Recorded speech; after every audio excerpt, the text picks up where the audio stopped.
are live on that brand new day. Welcome to Opa Reporters and Talk. Yeah. My host will join. Good day, everybody out there. My How's host is everybody actually, doing today? So now people today again at Opa Reporters and Talk, the program where we discuss and give our own affecting the social, political, and economic welfare of Nigerians, connecting Nigerians home and abroad.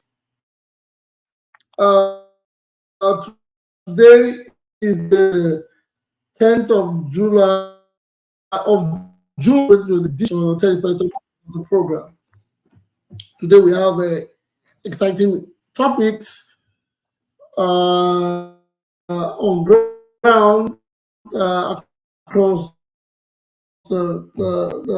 across board, Edo State, Nigeria, and which is basic. I'd like to introduce myself. My name is Obizo J, and I'm going to be your moderator and host of the program. Let me introduce myself. After introducing myself, I'd like to introduce my co-host, who goes by the name of co-host. Please introduce yourself. my country people. I agree to now. My name Chinedo, or if you call me Opa Reporters TV, I'll be the co-host of the show today. They join from Japan. Today we get Ogbonge talk. We'll talk here. We get some people for the house already, so we'll not waste time. We will just dive into the matter. I beg my host, check your network. There you go. Log out and log in again. Your network will break a lot. I would Check. after the introduction, I will try to do a after the introduction, I'll try to do a re on it. But lest I forget, regardless, issue is it's a global thing. It's not MTN. I'm not using MTN or Econet. So you can see even here we have network issues. On the program, if you guys can, I have to give the rules and regulation. Every submission or phone call or introduction or opinion will not exceed 3 minutes. Should be in the room. Have a peace. We are here to discuss matters that concern us. Yes. If you're a first timer, subscribe, like, share. Let's go by putting people together on this platform. Going forward, the topic for today, as it goes,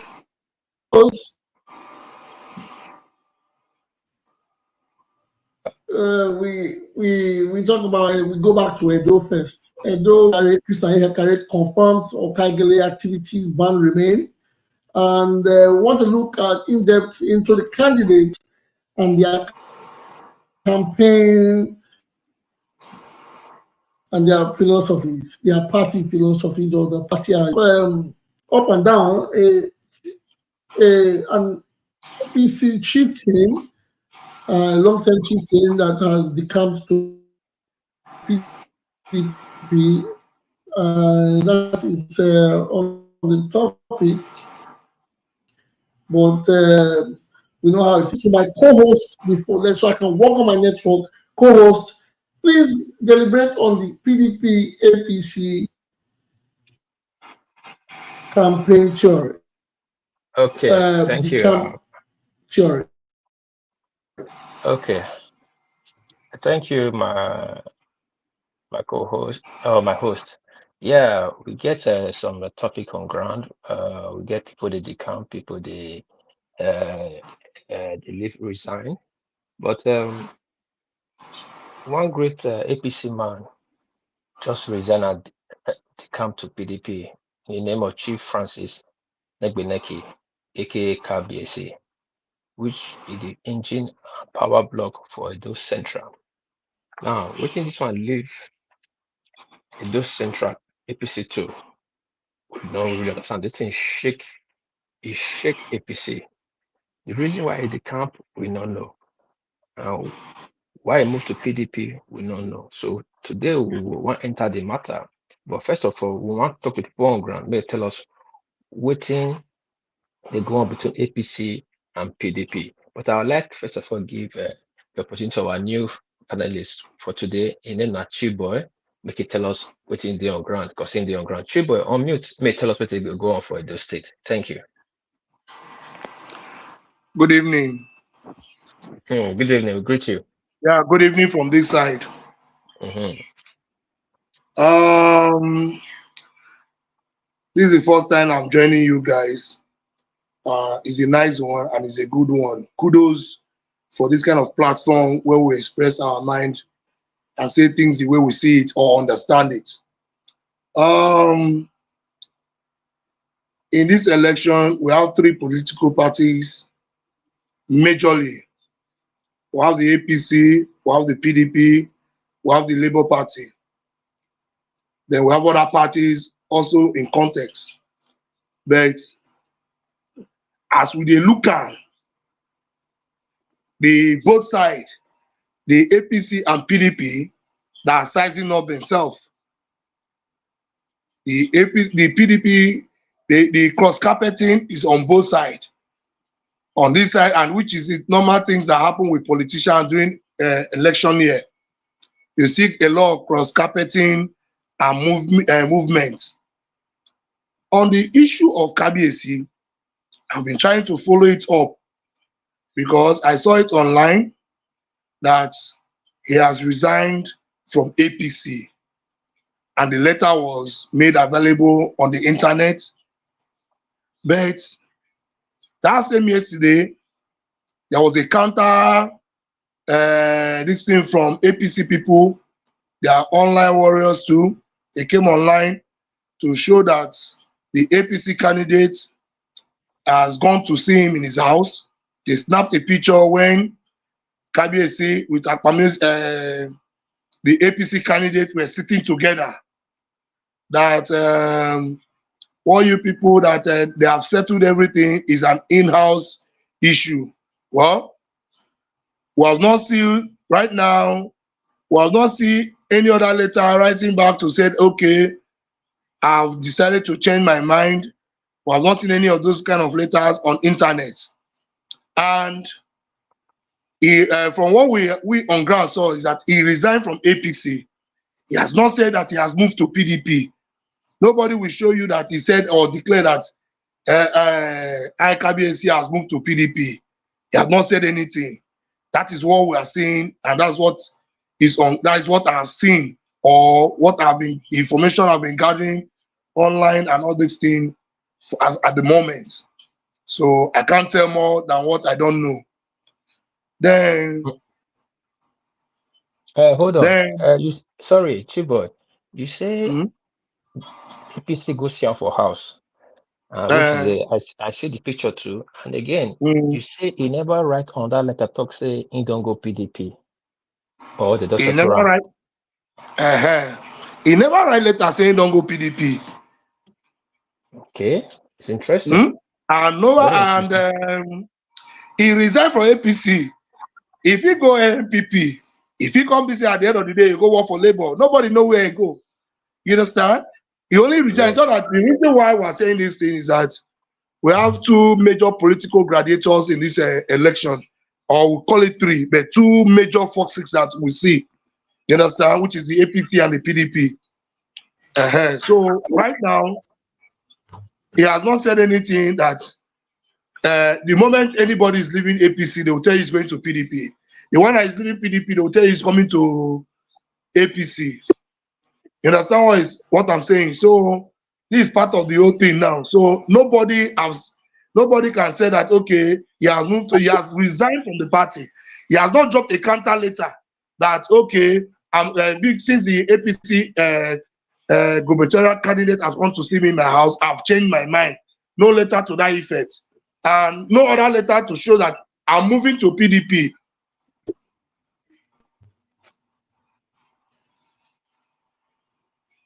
Okay. Well, sorry. Yeah, go ahead, my host. We dey hear your voice now. Oh, are you guys, am I clear enough? Am You I are very still clear. breaking? You are very clear. Yeah, you are clear for now. Test your mic. Okay. Yes, as it goes, we will say every time we go elections, there are always yes, and for me, I don't take it as a big deal for people to decamp. I always believe for everyone in a political party, he should know party's ideologies. When you know your party's ideologies, that will help the process because decamping from a, a party to another obviously changes the ideologies that you resonate with.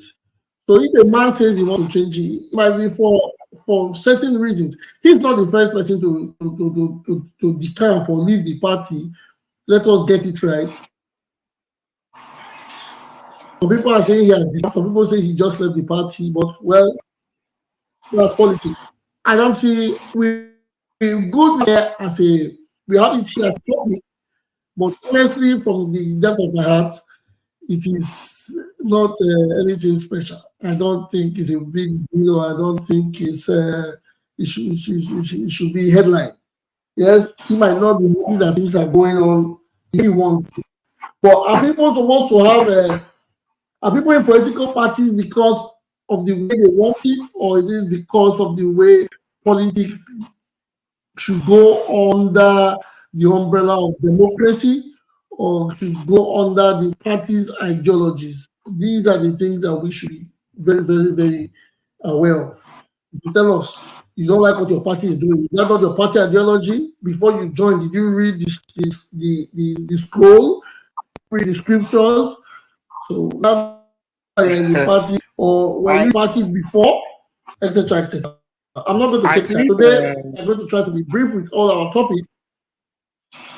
I think Go ahead, my brother. on this issue, we should understand one thing. This issue is with parties or the camping and moving and not moving has to do with interest.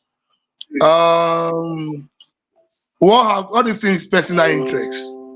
If tomorrow, Junior Obaze, you are coming out to contest as a House of Rep, House of Assembly, governor of this great state, Edo State, and me, I'm a member of APC or PDP, and you are coming out from in an MPP or any other party, I think I will pull my strength to join you to support you because I've known you over a period of time, and I could stand and say this person is like this and this person is like this. So these are the things that happen with this politician. You see, politicians cut across both PDP, both APC, both Labour, they're all friends.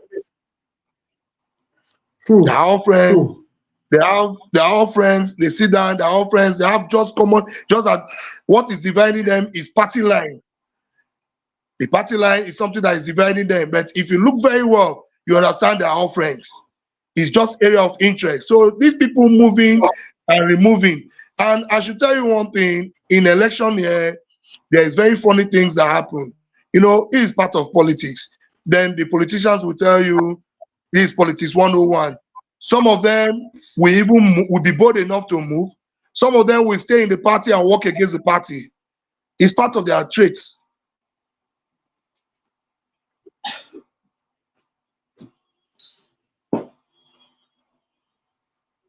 Hello? True. Yes, we can hear you. True. Yes, we know, like you have rightly said. That is why I said, that's why I said sometimes these are no big deals. When you see a person, it might be a disgruntled man, or he feels he has not been taken along, so he wants to get the people's interest, and he knows he's a big wig. He wants to get people's interest, so he comes out to say, everybody leaving, and he walks away. Nobody knows where he's leaving to. He might just say he's leaving for a vacation. He might say he's leaving for his home, etc., etc. But well, that is it. Although it has made tablets, head tablets, we'll wait for the outcome Mr. Junior. as time goes. Yes, sir. Junior. Okay, let me just observe. I think the reason why this one is a bit is on the headlines is because he's the state vice chairman of the party. So such a big wig in the party decides to resign from the party. You know, it would definitely make the headlines, and it would be a cause for concern. Also, considering the fact that the reason he left, according to him in the video, when he tendered his resignation letter to Mr. Pius, he said the reason he resigned is because there's no unity in the party, there's no love in the party, and that the party is not even ready for the elections in September. So those were his concerns, and if such a person at that level could have such concerns and then even take further action by resigning, then I think APC should be really, really concerned. Although he has not stated where he's going, he said he's going to take a break for partisan politics, but I think it's a big concern for the state vice chairman to resign on the reasons he stated. Thank you. I think that's my observation for now. Okay.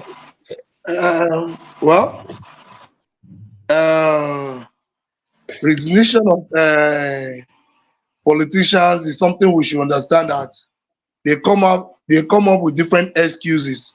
But if you go online and if you go on with different things that is going on, there's a counter and a counter accusation. According to one side, they will say that in the APC list of campaign, this thing, that his name was not there. Maybe it's people, because politics is not all about you. Every politician should have a follower. When your people has not been carried along too, it's called for a great concern. We all know that APC has their own introduced, that will have their own issues this period. They have their own problem. You know, there was a two set of names that was being dropped for the campaign organization, they dropped one, the state chairman dropped one, and another, there was one again that they dropped from Abuja. So they have been having their seniors in-house issue, and this whole issue is something that have started since during the primaries. We saw what happened to them in their primaries too. But I believe as a family, they should have go ahead and put an hold to this thing and sort it out and see how they can call for peace. But to my greatest surprise, the thing is still lingering, and we have few months of going to the election, and the generals are not being aligned to hold their war front well, which is not going down well. Well, even in PDP, they have their own crisis too. I was hearing a filler from this evening, a lot were being said that this one, but we have not gotten how true it is. You understand? Every party, even in Labour Party, they have two fractions too. What filler were you hearing in PDP? Can you just expatiate a little bit? The fillers, well, I can't tell, because what they were saying is that it can't be ascertained. It's something that you can ascertain. That is why you come to the public and say and hit your chest. So something you can ascertain is still not clear and it's still not open. But from what they are saying, there's kind of a crack, and there's kind of some crack and some misgiving within them, or some issues among them. So if you check out, you see the politicians all have interests, and all they are out to do is their interests. In Labour Party, we have TVA and the other guys, two sides of Labour Party. You come to APC, the issue of leadership is there. Everybody is dragging who will be the party leader of the state. You come to PDP, they are having their own issues too. So you all see that this is an election year, An election year comes with a lot of things like this, and that what makes election to be interesting. Yes, exactly. That is the beauty of elections, as we see. But as things unfold, the only thing I have to say is as things are getting closer. September is around the corner, and the campaigns have not been heated up. I think we used to, in previous elections, we used to see more of campaigns than drama. But this time around, we have more of drama than campaign. But well, that is that for the topic. That topic of the vice chairman. Sorry, yes, the vice chairman of the party giving a statement that he. My host network is kind of Yes. shaking. I beg my host, hold on. Mimi, your network is not connecting. Please unmute and mute again. So that will make you, maybe that will connect you, or leave the studio and come back again so I can bring you in. Thank you. And please, if you have any submission, suggestion, and you are in the studio, please don't forget to use the private chat to indicate. I don't know why my network has been good all morning. I don't know why it's breaking now. But if you have comments or chat or suggestions, please on the right hand side of your screen, people in the studio, the private chat indicates and let us know. On to the next one. The Edo State Government Commissioner Chris and Nehikhare have confirmed that the Okaighele activity ban remains.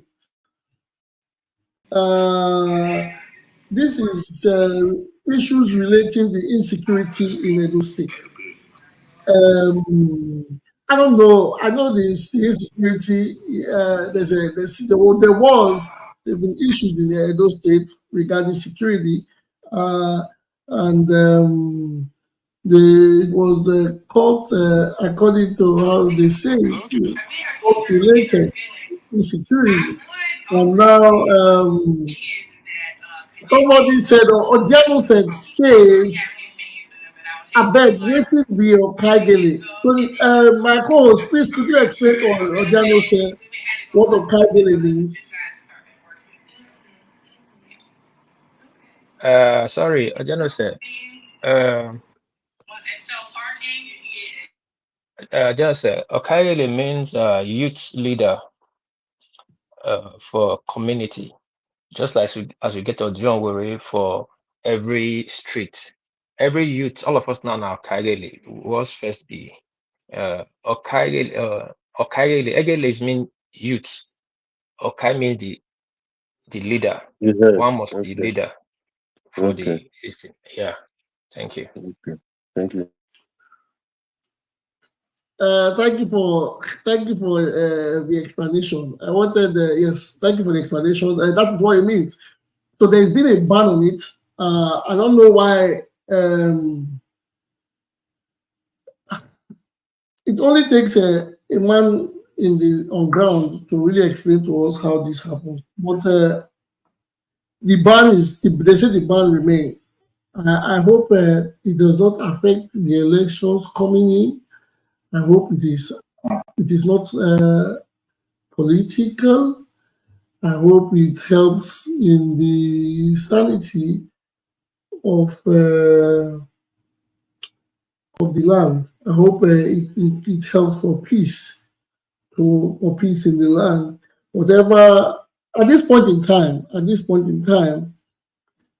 it is not an APC, PDP, Labour, NNPP, or ABGA issue. Insecurity contends and it connects. It affects everybody. No matter what, it affects the seller, it affects the market women, it affects people going to buy things or people going to work.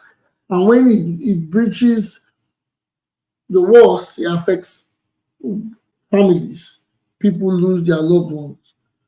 And it is high time the issue is addressed seriously and put behind us. When I mean put behind us, I mean, it is 2024. We cannot continue with the talking of insecurity coming from a certain manner over and over and over again.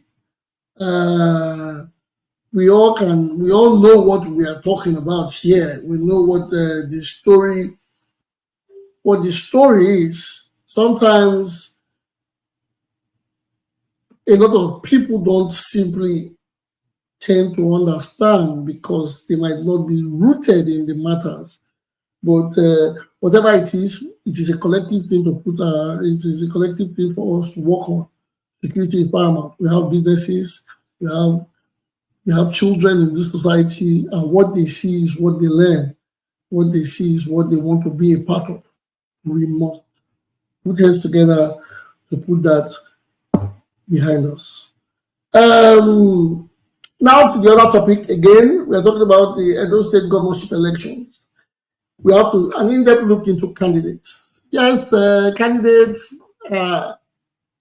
Like I said, election is in September. For me, my opinion, yes, it's just my opinion. I think some of the candidates come up with intention to run for popularity reasons. Some people just want to be known. Some people just want to have their face on ballot, because we have 17 candidates on the ballot, and it is only intriguing that we have not heard from more than 6 of them in total. If you have 17, 6 over 17, that is not proper. This is why we keep on complaining after elections, when we get results, when we candidates, when we have elected people, we say no, we keep on doing the same thing. How can we have 17 candidates and we only talk about 6 or 5 of them? Why can't those other parties come together to have a solid force, create one candidate, so that there could be a level ground of battle? Because now it seems there is something undertone to it. 17 parties. Why? I think the government should scrap those parties that have candidates that don't even talk. Some people just have their pictures there. They might not even, only God knows. So maybe these people don't even exist. Because they don't even, on Facebook, they don't post videos of themselves speaking on their own page. They don't even speak on social media on their own page. But they're on the ballot. These people practically, or is it the money that comes from INEC down, that trickles down to, like, is that what they're, why is INEC paying a candidate money when they are not even talking to anybody? Is that a form of, or is that a form of income? These are the little things. If those monies are excessive, or if INEC has it, they should take it, give it to states to pay work, to increase worker salary. They should channel it into the Nigerian police force to enhance their living conditions. You cannot be giving people money because they're in a party called PRN, and the guy has a photo and he says he's a candidate, and you don't hear from him. Then tomorrow on election day, they will call his not, they will say PRMP, 2 votes. That means he probably voted for himself and his vice. Their wives did not even vote for them. These are the structures. These are the structures that show that some things are not. That is when the certain things are not working. These are the things the little things that we ignore, but we have to talk about them. Elections. I'm sure that elections is coming in September. That is barely 3 months or 4 months from now. 102 days from now.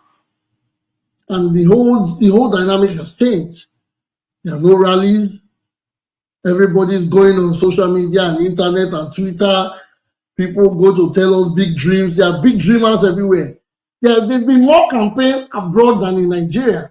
There have been more gatherings abroad. Or these days, I better put it, the campaigns have more gatherings than campaigns. You only see more people when they are decamping than when they are campaigning. These days, nobody is campaigning. The candidates are not campaigning. Is there a plot? Are the results out already? Well, this is just my own insight. Because when there's a topic like this, we're talking about the candidates, it goes back to talking about only 3 people or 4 people. I put them 4. It goes back to talking about Precious Inegeneki. It goes back to talking about Barrister Olumide, go back to talking about Senator Mondepello or Barrister Aswe. If we have to talk about candidates and their campaigns or in-depth look into them, we go, these are the only 4 people. But there's APGA, there's NPP, there's YPP, there's PROP, and so on and so forth. So are we giving up on it? My co-host, please enlighten us on this. My host, thank you for this question where you bring up. So the thing they might boggling, or how we use the word. It's like many people just decide not to take form to go be a placeholder and to get feedback from INEC to water their pocket and go back to their house, to their place of residence. I cannot imagine say we get 17 people for the contender. We know they see them anywhere. They don't go. They go. All they go is abroad or it's them social media. They talk. They never even engaging the right people. I think as we talk, I agree with you. Say make they scrap most of these people. Most of these people never get poster for Benin. But I don't want to make it about myself. I want to quickly ask Park Kennedy. Hey, Park Kennedy, you did there? Yes, I'm here. I beg, I want to put the question to you because you're not elder here. You don't see a lot of election before us. You don't see 70 zone. I beg, tell us what's going on. Is it right? We get 17 candidates and we don't see any of them. Please tell us your take. Thank you. Yes. Say this our African style. We will never fail to amuse other countries of the world because of the way we behave. And these people, apart from these 3 or 4 major candidates, these people, they know they have got nothing to offer, but they just come there because of the name attached to it, former governorship candidate, and 2, because of probably the allocation. I don't know if they are given any, probably because of the allocation they are given to prosecute the campaign, and the donations they will get from either corporate individuals or other individuals that might want to campaign, that might want to donate to the campaign, and these monies are not accounted for. I think it would have been better for some of them, when it gets to a certain level, they have to collapse their campaign and support either of these 3 major candidates, so that there will not be kind of confusion, because you have all these people on the list, like 17 people on the ballot. You have their logos, looking very similar to each other, and our people, a larger number of the populace that are not educated might be confused when they are thumbprinting, putting their fingerprint on the candidate. Even the pictures of the candidate are not there. It's just the logo and the party nomenclature. So my advice, I think they should collapse their campaigns and support other candidates, so that there will not be too much confusion. I don't know what they are doing there. I don't even know, apart from these 3 or 4 of them, I've not even heard of the other people that are in the race, the other 13 governorship candidates. That is my take. It's just a waste of resources. Thank you. Exactly. It's waste of resources, waste of time, waste of a lot of things. waste of mind control, and to me it's a distraction, because these things even happen on the federal level when they have a presidency and state and elections. If you are not going to participate, if you know you are not sure of what you are going to give, then don't be a part of it. Even when you try to reach them, you check their social media handle, nothing. They do have family members. I believe they should have family members that could vote. Sometimes it's so bad, the election, you see 3 votes. Those things should be a high point for INEC. If any party does not have a certain number of votes after election, it should be asterisks. Take it out. You see, Mr. Junior, you look at the APC when they were doing their primaries. I think they managed to scale it down to 29 candidates, 29 aspirants. Can you imagine what kind of situation? 29 in one party. No, when was it the governorship or the federal? It was the governorship. It was the governorship. They had to go. At that point in time, yeah, they had to go to there was a time to discuss it here. There was a lot of yeah, we have to discuss it here. Okay. You know the way it is in Nigerian politics. Everybody, when they say everybody wants to be a governor until it's time to buy the form, they had a lot of people saying they want to be governor. There were names, pictures were flying around. At some point, we started thinking it was a joke, because you saw pictures and we made fun at some people, like, mind where you put your picture on social media, because we might see it as you wanting to be governor tomorrow. And people made fun about it. But when it was time to buy the 40 million or 30 million naira ticket, or that's what it's called, right? The ticket. It was 50 that was million, where 50 million naira. 50 million. 50 for APC, right? That was where we knew where the men and where the boys started watching. Because it wasn't everybody, the 29 of them, not all of them paid for that, they bought the ticket.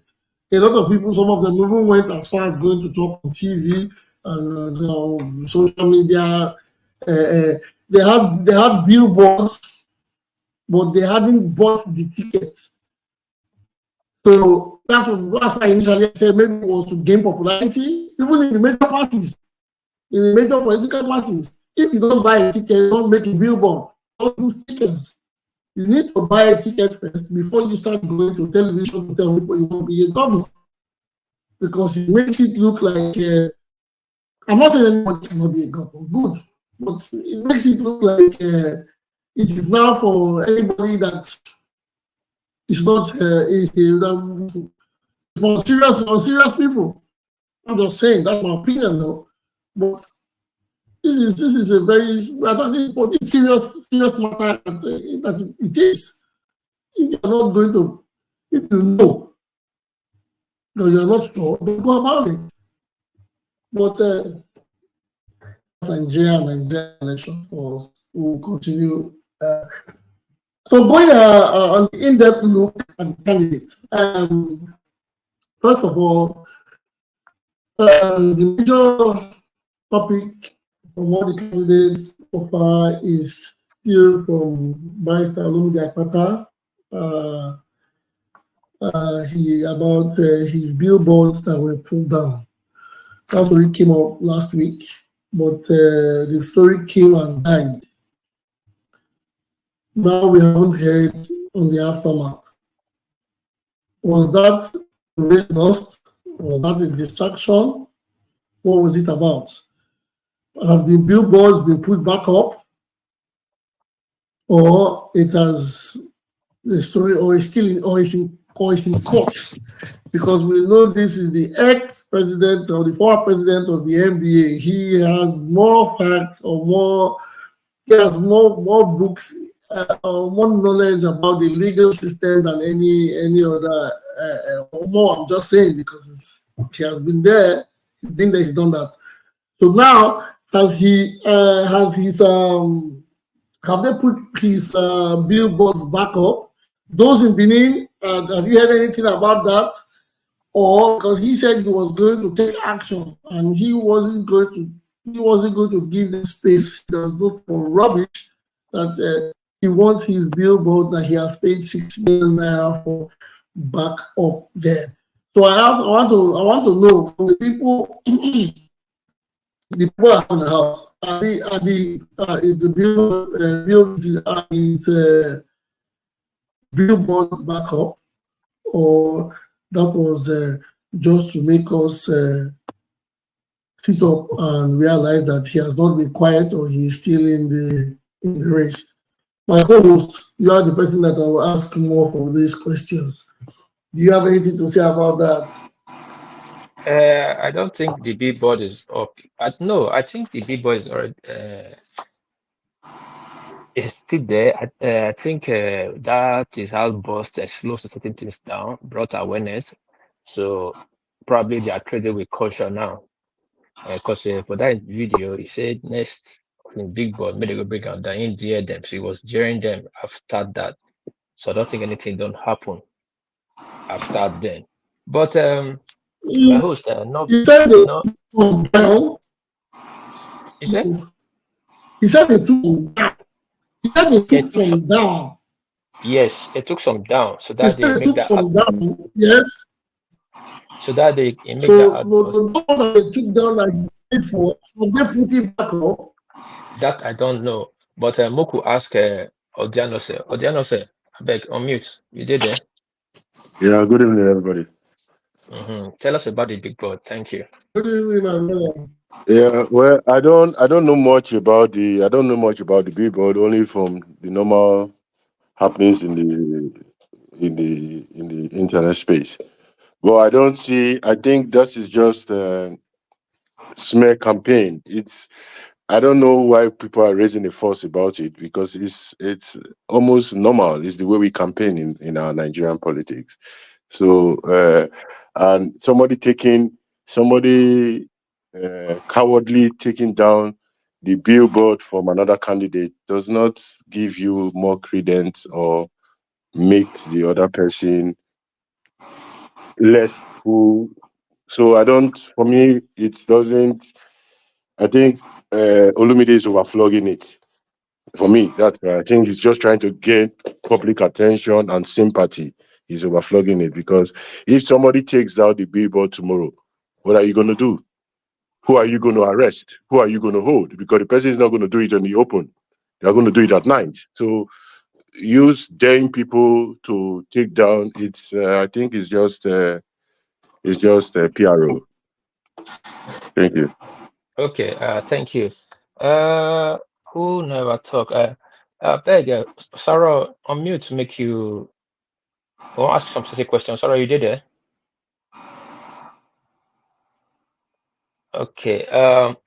Yes, we'll get seller for the house. Seller, you did it. Vuvuzela. Vuvu, you did it. Yes, You did it on mute. yes, Okay. I'm here. I want to ask you this question about this man, Francis Inegeneki. If truly say they move come PDP, what is the profit for PDP and what is the effect for APC? Can you give us your take? If you come out, does that mean say PDP don't win Edo Central? But just give us your take in 3 minutes. You're there on timer. Thank you. Good evening, everybody. And Chief Francis has been a part of the political landscape in Edo Central. So, of course, if he's coming to the PDP, he's going to be coming with some kind of support or supporters, so to say. And I think it says a lot about the APC in that area, because if you have a candidate that is from Central, you should be the elders in that area from your party should be rallying around you, not be camping to the opposition. So, is there in-house rumbling? Is the APC going through some kind of crisis in Edo Central? So it's a thing of optics, in my opinion. If he's saying but for now, what I've seen is that he has resigned his membership in the APC. I read somewhere that, or rather, I saw a picture of Senator Monday and him sitting down. I think they are trying to patch things up, but I've not seen him being welcomed into the PDP. But if that is the case, it's going to be a blow for the APC in that area, because I think this election, the strategy that everybody is trying to do, they are trying to split votes. So when people calculate and say, okay, Akpata is going to split the vote from Edo South, the governor, the present governor now appointed the deputy from Edo North, somebody that was, they said he has a big political backing from his people from the north. That's the new deputy governor. What's his name? What's his name now? I can't picture his name. So Godswin, or what they call him. yes. So what all of this is going to do? Everybody's Marvelous. Yeah, marvelous. I think So everybody's trying to split everybody's vote. So if Chief Francis is actually going to come to the PDP, he's going to split or come with his supporters, because he has been in that space for a very long time. He has his support there. So he's going to take some part of the vote from the APC to the PDP. I think those are the consequences of it. But for now, the man has not declared for the PDP. The last time I checked. Thank you. All right.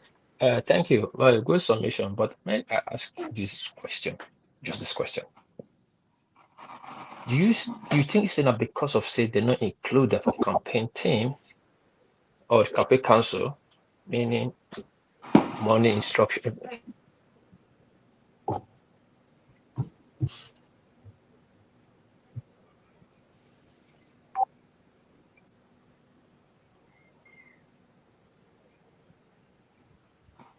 Rose, do you need a minute?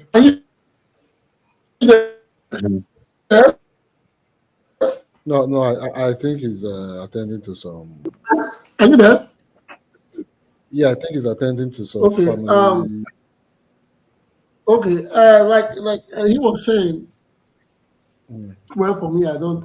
Well, he has a question. He was giving a question. He was trying to bring a question, but I think okay. Sorry. I think he asked if it's because they did not include some of them in the campaign council. Is that the reason why they can't be?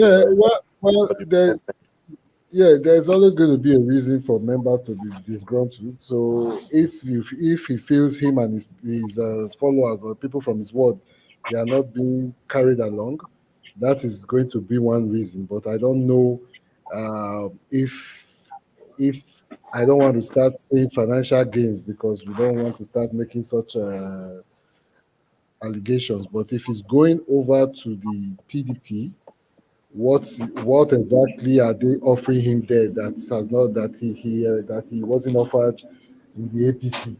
But for someone like Chief Francis that has been in that space for some time, I believe that he's supposed to be part and parcel of the campaign in that area. And if he's not, so that is obviously spelling that there's something not right with that picture.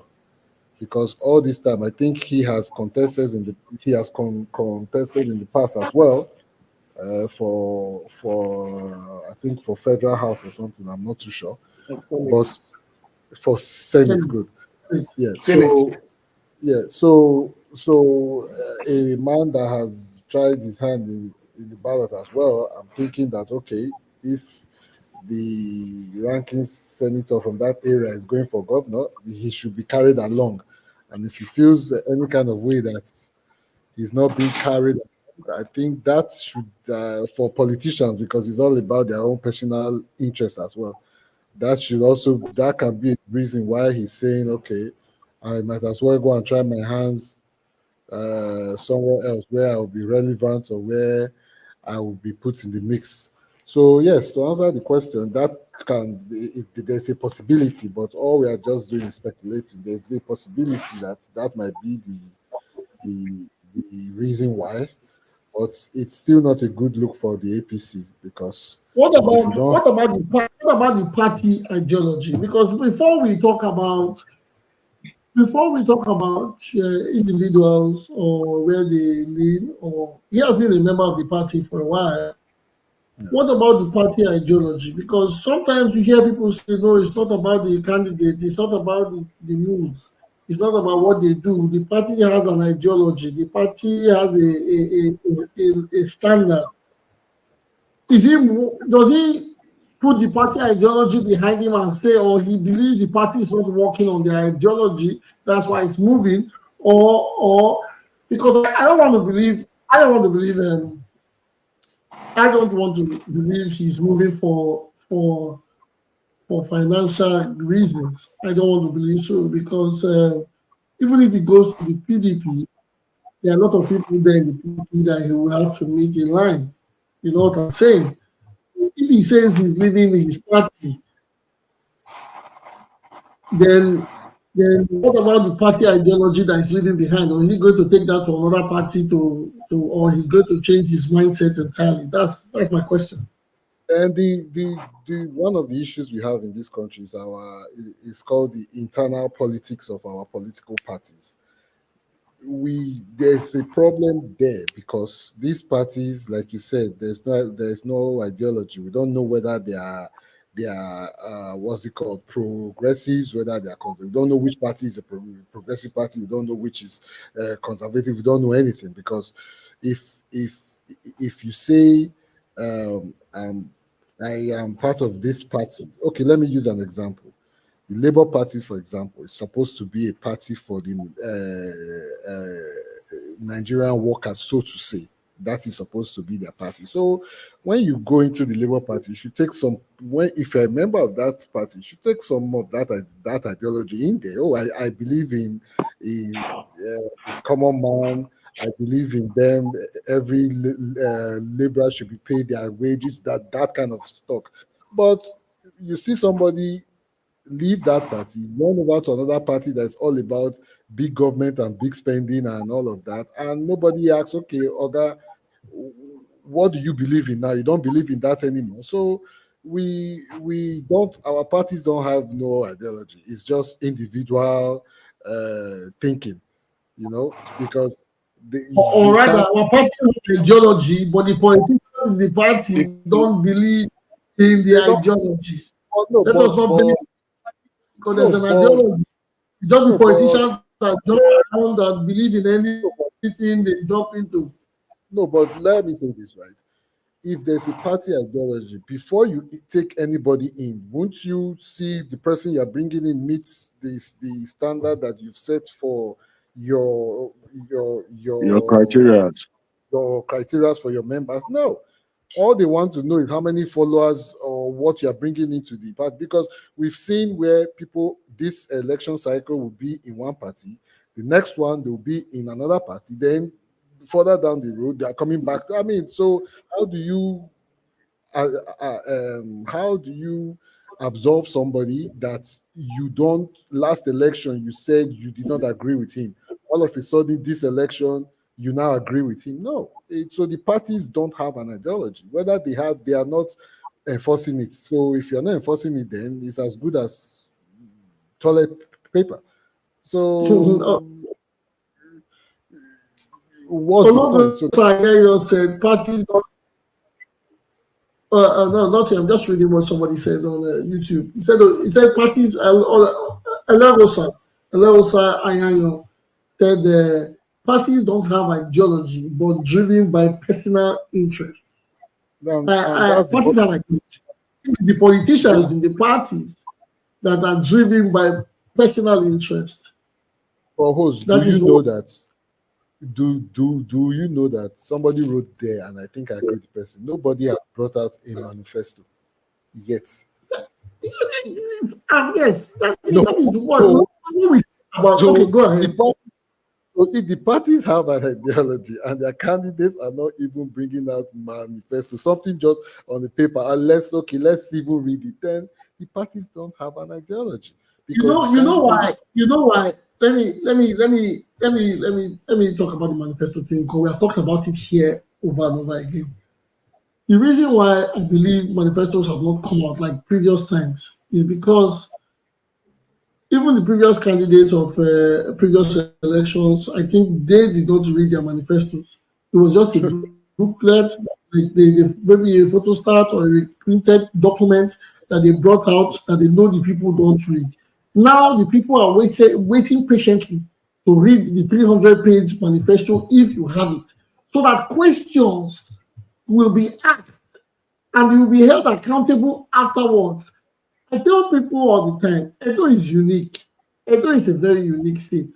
We are very blessed, and we have been projecting, whether we like it or not. I'm not saying because I'm from Edo or because the program has an Edo base. No, we have been projecting the manner at which Nigerian politics is going. It happens in Edo. When he started more vote, he started in Edo. When they there's this luck that we don't even go with the general elections. We have an extra time where everybody sits and it is done differently. Now, no politician has the guts to bring out a manifesto 5 months to election, because they will read page 79 for you, line 8, and ask you, what did you write there? These politicians will not be able to tell you what was written, or even if they write it, possibility for it afterwards. But shouldn't that be the standard? I hope this elections cycle, we can have maybe one of the big media houses or political institutions can have a proper debate with at least 4 or 5 of the candidates, or however way. I think the last time They will not go, because this records let it be is recorded. No, let it be that there was one and you didn't show up. Yes, the presidential election the last time, some people didn't show up, but at least it was held. So I think what they did the last time, they split it into 2 different groups because of so I think one was had Atiku Obi and Kwankwaso or something. They split. So there are a lot of people there. And I think if they can, so at least we will put on record, not Zoom, what's it called? Zoom or Instagram or what's it called, or Twitter. Those are the places that they participate now. Yeah. So let's have them on stage on live TV, where each candidate can at least interrogate the next person, say, but Oga, you said, or you believed, or you mentioned a few years ago, or whatever, or I want to create 5,000 jobs, so that whoever wins, we can go back and play that video that during your what's it called, debate season, you said you were going to do 5,000 jobs. Well, Oga, where is 5,000? That is why they avoid it, where you can hold them accountable for what they have said. So that's what I'm saying. Nobody wants the record on ground. Hopefully, like they rather go into a show where they can discuss. John Bosco, your hand is up, you'll be next. So they want rather go to a show where they can be discussed, not where they can think where they will be used. But now there are some of the candidates that have been very vocal. Every time they see a microphone, they can't help themselves but speaking to it. So hopefully, those ones will show up for a debate. Hopefully, right? Not speaking through assistants and media men and media people. The honest truth is that we have only 2 or 3 candidates that have been vocal in 17 of them. Or 2 candidates that have been vocal. Only 2. Those are baristas. 2 of the baristas, and the rest have not been vocal. Okay, Mr. Osuko, I missed his town interaction. He was I was going vocal. to say that the APGA guy, Dr. Sifo, was very vocal and he spoke very well. Yes, I was impressed. but he has not been. There's no awareness about him. But There's no awareness costs no. But for you to put yourself to be trending all over the internet, those things cost money. These people spend a lot of money on the internet space. It's not some people can enhance it. We can enhance it. No, the other shows every day they can enhance it. I'm not taking away from the man, but going on Twitter, quite it's like an obedient movement. Don't get it to me, but go to Arise. He might have gone right. Go to spark the debate. Go to make it larger. But host, we don't cost money, but host, let me say this. I've seen in the last presidential election, I won't call the person's the guy, somebody had some kind of ambition. He was trying to employ the services of a media group for his name or whatever to be trending on the internet. And they charged, what the guys were charging was $70,000. They have their ways. And I don't know if those state candidates we have that kind of if some people, if you give them $70,000, they will step down quietly. So at the end of the day, those are the things that we look at. But hopefully they can they will have a debate session and we can see them and we can hear from them live and we can see them take on each other and see where this thing leads to. All right. Okay, thank you. Thank you, Google. Please, we have a caller. Please, before you come in, Kings, people waiting for you. They have their hands up, which is Mr. John Bosco and said before you, Mr. King. Caller right now, and caller, please, 3 minutes. Say your submission or your contribution. So tell us your name and where you're calling from, and give us your submission. 3 minutes, caller. Yeah, calling from Germany. Okay, what's your name? My name is Dako. Okay, Dako from Germany. Yes, welcome, Dako. You have called before. No, this is my first time calling. I called, maybe that was about 2 days ago. Okay. Or 40. My first time calling now. Okay, good, Dako. What is your submission on the matter, on the topic? 3 minutes. The topic is that you are talking about there's only two candidates that is very vocal. Yes. So the two candidates vocal, my own conclusion is that whether they are vocal or not, or they are very straight and they speak big grammar, I'm not interested. For me, as an individual, I'm not interested. Last time, Obaseki speak more English than any other person. Among the two candidates now, speak all the big grammar, you know. So we are not after grammar now. What I mean, so if people will just make a right choice, even it's Akbata, it's Aswe, but what I just believe, let people decide for themselves, not the one for intimidation, like the one that I saw for Chinese. Is it not Chinese? And the guy, said the Akbata poster was pulled down. All those intimidating election, I don't like it. Let it be played. Let the Edo people decide. So that is my own thinking. Over the city, how they try area for the state, all those area for all those area, side, all the whole government for the 18 local government for those states. Not if sound like my own conclusion, not the bad grammar, not to speak English. Not the rule are still all not to speak English, not the schools are not good, not to speak to drive people come for us or the state. No, I don't want me. I don't know the fancy all those issues of saying that they speak big grammar, only the two of them they vocal. But the only painful part of it is the other candidate. I don't know why they only come out for platform on speak. If people know their like which they pay me. I don't know whether they not get advisors. Let them come on and speak. Let people them. You know, so people say that just two particular parties, two particular candidate like the speaker so and Akpata and we already see for TV, they see for platform. I mean, it's a platform when they win election of person. Maybe she reach out.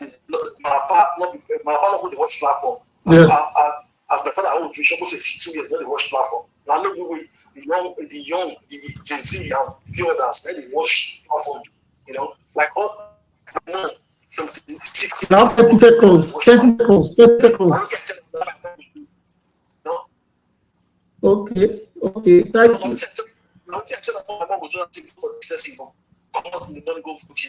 all those platforms, this social media of the team.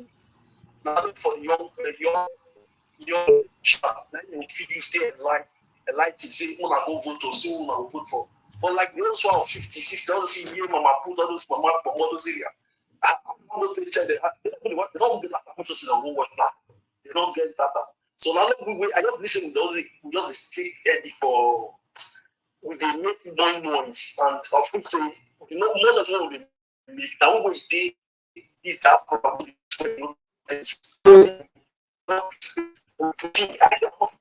last time. Okay, so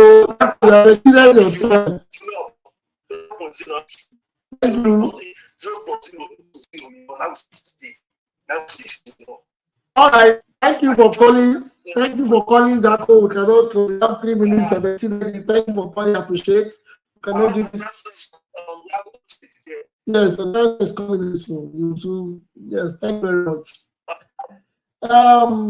Yes, he has said it's not about being vocal, it's not about talking. We need someone that will come and take the state to a better place. Yes, that's what we want. But before you come take the state, you have to tell us what you want to do. You can't be silent because silence doesn't work.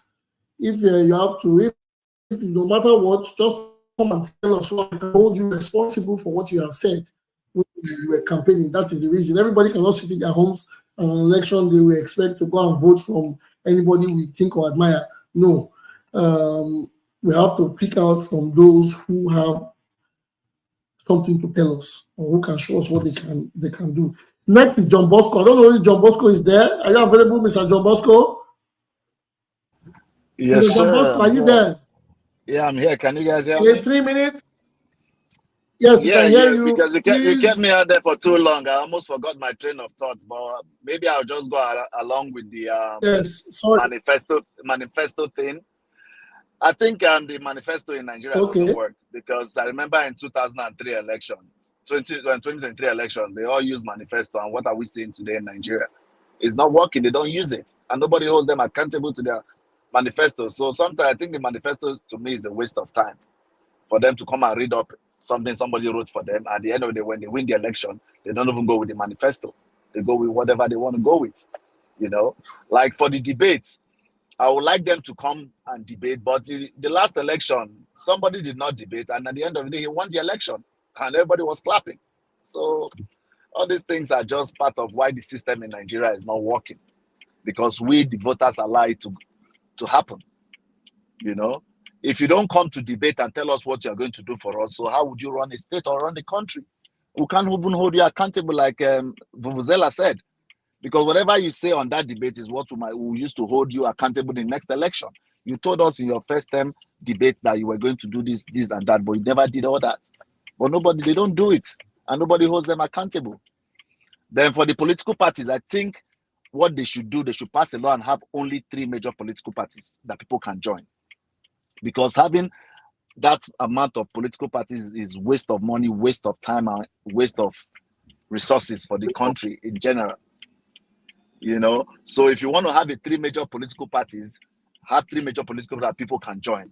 And that's why you see, when you're not happy with your party, you go and form your own party to go, and then the next election, the other party will come and negotiate with you. You collapse your party and join them. No, have 3 major political parties that people, or have just 2 with ideology.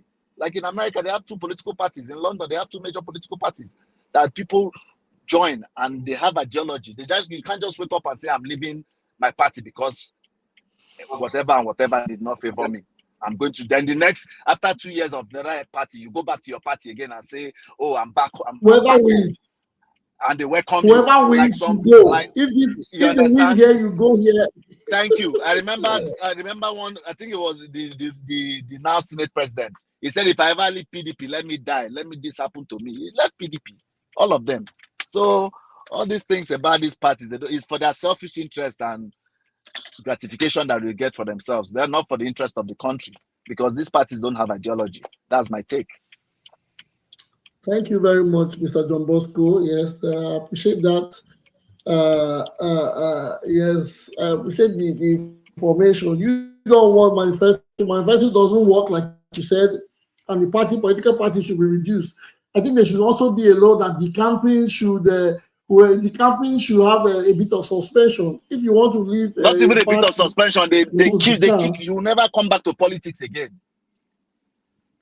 Because it doesn't really make sense. People just decamping from one party to the other. Today you are PDP, tomorrow you are APC, tomorrow you are Labour Party, tomorrow you are back. Would be too mean, but I think maybe they should be given a 5-year because suspension. If you do that, then people becomes very serious with their political party and not have ideology.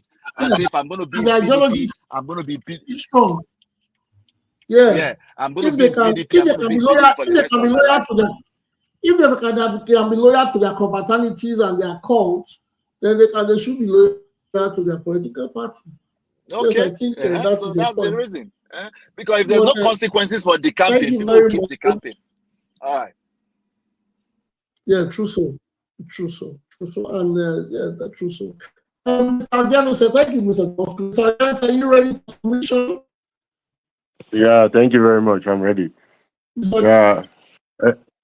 Yeah, first I want to talk about the sorry? Go ahead. Okay. 3 minutes. I want to talk about the resignation of the deputy state chairman of the APC, Chief Francis.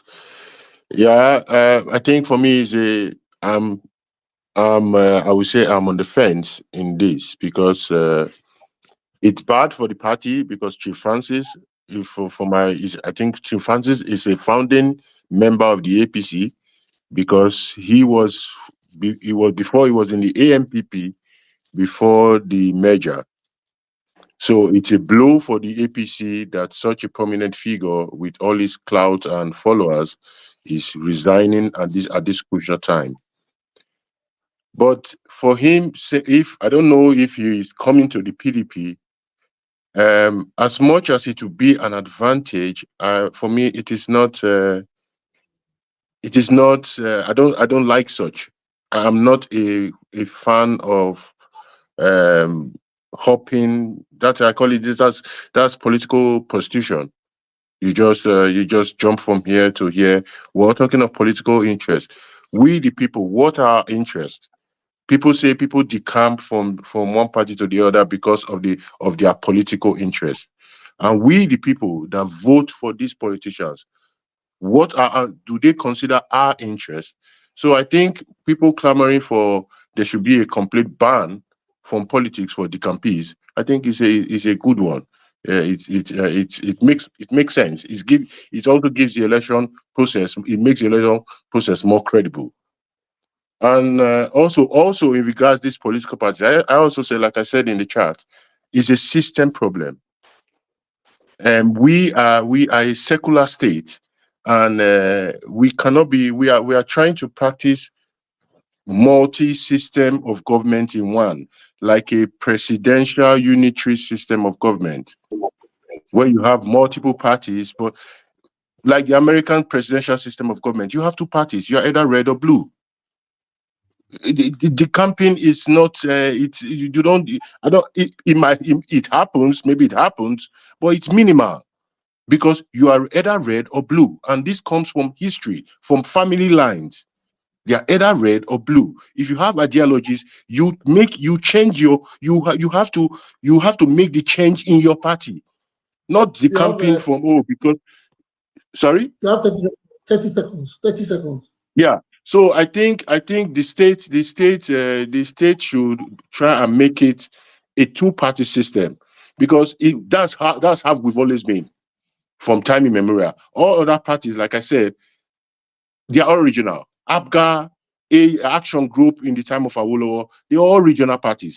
We only have two state parties to say, which were in those times MPN, UPN, NCPN, UNCP, PDP, AMPP, and then the AD then was also a regional party because it was mostly in the West.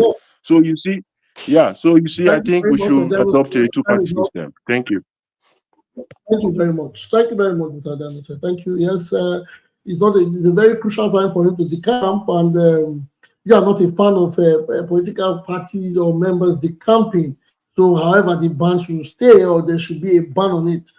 And you believe in the two-party system, which strengthens the democracy of any nation. I stand for that too. Even if it's not two, it can be two or more. Let's say three, but it should not exceed. We should not go as far as having 17. Or sometimes you hear outrageously 20 something. It begins to sound like a joke. Next on the guest, we have the IK King News. That's I call him Mr. Monster. Mr. Monster, are you there? Yeah. Good evening. Good evening, everybody. Good evening. Welcome to the show. Just give us your submission on any of the topics that you want to discuss on, and you have 3 minutes. When I came in, I heard one of our brothers speaking. Good evening to everybody. I may not be able to mention all your names, but good evening. Talking about every other candidate who are not that popular, they are not visible to the people, and he was trying to narrow it down to the fact that when you want to get yourself into the media space, you will have to spend a lot of money and what have you. I would like to differ from that opinion because there is what we call social media promote. As we are doing this program now, you can promote it with some few dollars. So many people will view it. And when you go to some social media platform like Facebook, you can even narrow your promotion down to a certain audience, like Nigeria audience, Edo audience, Lagos audience, or what have you. I think these candidates should employ that means to advertise themselves. You see, it is very obvious at this point in time that so many people who have come out from various parties to vie for the position of the governorship in Edo, I can categorically tell you many of them are not ready. You know, probably they are doing it just to get a certain kind of recognition in the political ecosystem of Edo State, or they are doing it for whatsoever reason that is left for them. But somebody who is willing and somebody who is ready to win an election, we understand that the political system of Nigeria has been so corrupt that if you don't throw money around, you don't gain ground. But there are other means you can employ as an individual to popularize yourself. And you see, out of sight, they say it's out of mind. Then invariably, when people see you often, when people hear you often, whether you are making sense or not, they begin to like you for one reason or the other. You get, when Charles Soludo, this guy from Calabar, what's his name? Donald Duke, when Donald Duke was the governor, so many people love him because he was handsome. Nobody cares about his academic background. He just fine. That was their own. When he comes out, he just wears suit. He just fine. When Benayade was the governor also, personally, I just love him for his calm nature. He's a very gentle man. Whether he's doing well or not, it not concern me.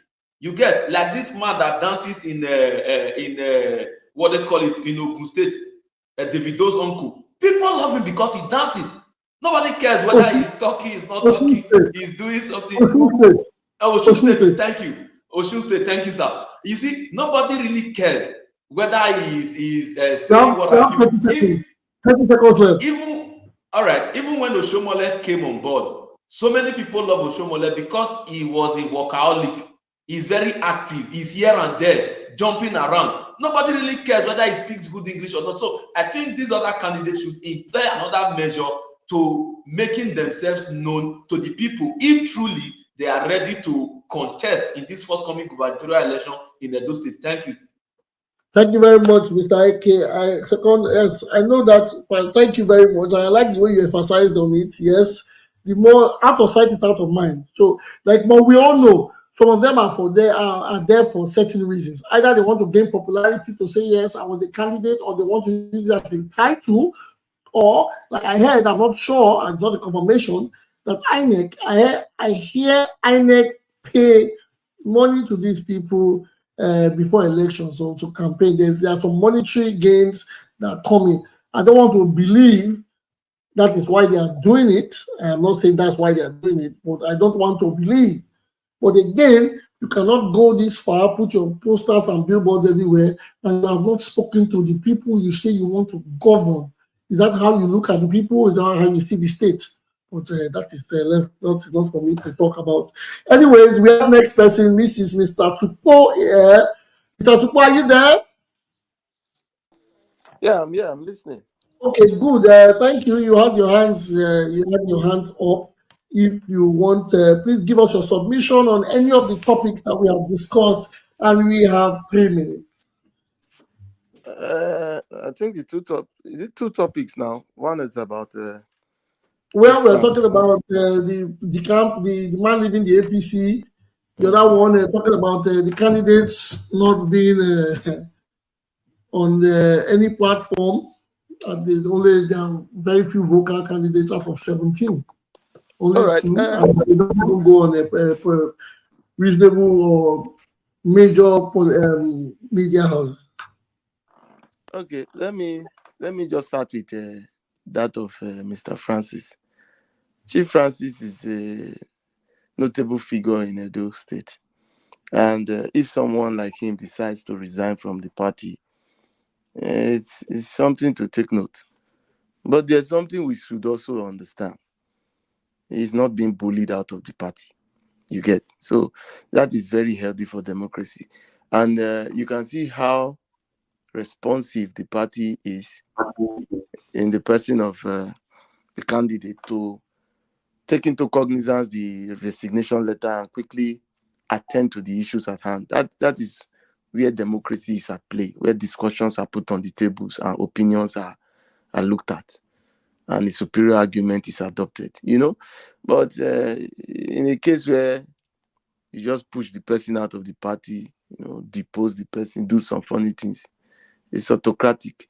So I think it's healthy for democracy that he found out that he had some issues or concerns and decided to resign rather than jump ship. Jumping ship means like what the ideology story is all about. It means you don't have ideology. We know that a candidate started as governor in one party and ended up as governor in the other party. And so, we understand that these people are all misbehaving when it comes to jumping ship. But in his case, I think he decided to give the party a chance to hear him out. And the party decided to hear him out. Well, that's one part of it. But whether or not he's going to shake or determine the outcome of the election, I don't think I will be worried. Yes, because I know that Edo is blessed with over 4 million people, and just one man's vote will not really alter the course of events. That's one part. But just for the fact that democracy is in play, there's negotiations, there's lobbying, and we have not had money flying around, and then it's okay, it's normal. And also an unverified news that he had sent on his decision to resign or something, So, but that's it. There are others. It's just because of his personality. I think people are worried. There's another one that left on Christosa. He left wearing one cap. You have 30 seconds more. If you want to make this thing interesting, you don't put me on that time. You understand? But I know that other people have to talk. But when we interrogate these issues, we have to be sure that we are making our points known. We saw Christosa leave the party which day here, and he used to be the media spokesperson for Oshomole, not officially but unofficially, and but there's no noise about it, So There are different people moving from jumping ship, and those are the people I will say are the ones causing the problem politically, because they are just moving because of their stomach. They are not really moving for the sake of a better Edo. Because when you want to move for a better Edo, you should be able to put it on the table that this and this is what has prompted me to take this action. You understand? So that people can really judge you by your words. So, but that's that. I know there's still time for the discussion. Then on the other part of say the candidate. No, you have exceeded your time, Mr. Tupo. Mr. Tupo, you have done 3 minutes. Thank you. Okay. I don't like to borrow. Okay, but I will borrow. Okay. Yes, 1 minute. Go ahead. You know why?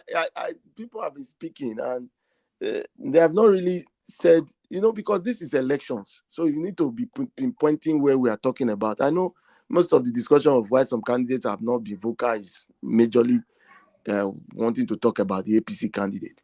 But if we want to go by what we are seeing evidently, every issue that are propped up in this electioneering season, Okaighele is readily on ground to go and resolve the issue. And that is what governance should be. You understand? It's not about coming, it's not a showbiz kind of a game. It's not a runway show that you have to be on TV talking what you cannot do. What is important is being ready to act and see reasons with people and make decisions. And he has been doing that. And now to clear the doubt. No, you have done. No, let me round up. I'm rounding up. Thank you very much. To clear the doubt. You're taking more. We are not talking about anybody here. We're talking about this is a 3 hours program. We're not talking about a specific candidate. No, it's not a 3 hours program. We have 20. We have 30 if I would have rounded up now if you had not just interjected. Let me just round up. So, like I said, the debate has not been called. So people are worried about whether we come to debate. No debate officially has been called. Some platforms are requesting for people to come and speak. Is it all platforms you go to? Some are not viable now. Some are biased. Some are one-sided. So, so that's my submission. Yeah.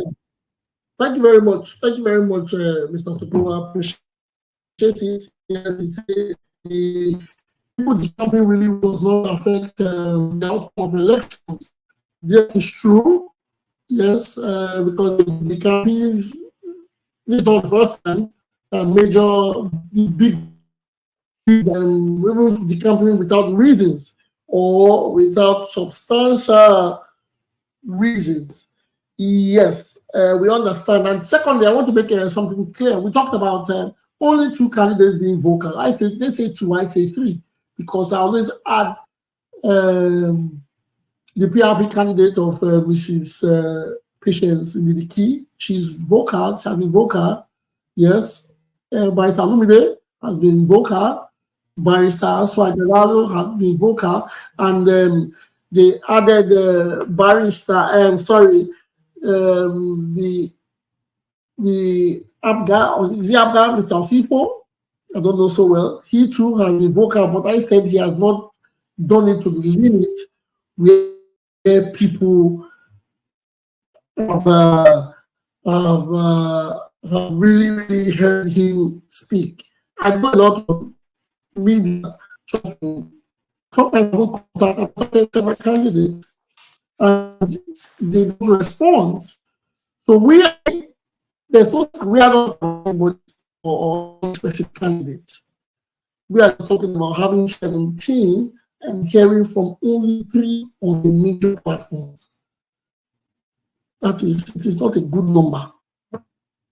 That's why we went to the part of scrapping parties down to streamlining it to 2 or 3 political party systems, because 3 out of 17, that is poor. It's very poor.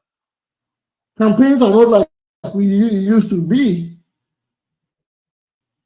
These days, you see people, they are on Twitter links, and you hear one person.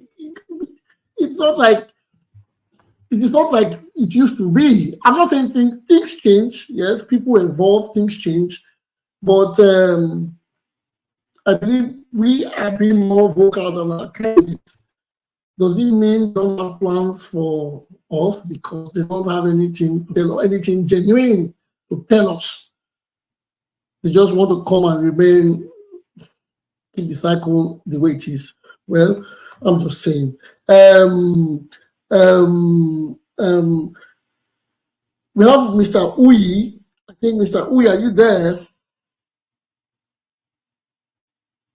Mr. Uyi, are you there? You want to say something? You said you indicated that you wanted to speak. If you are not there, let me move to the next topic, because we are not going to be here for a long time like usual. We've had a lot of complaints, but people say if they find it difficult to listen or watch the program after it is shut down or after we go live, because 4 hours is too much. I really get 4 hours too much. I want to streamline it down to 4 hours. Yes, Mr. Uyi, you are not available, so let me move on to the next one. Today,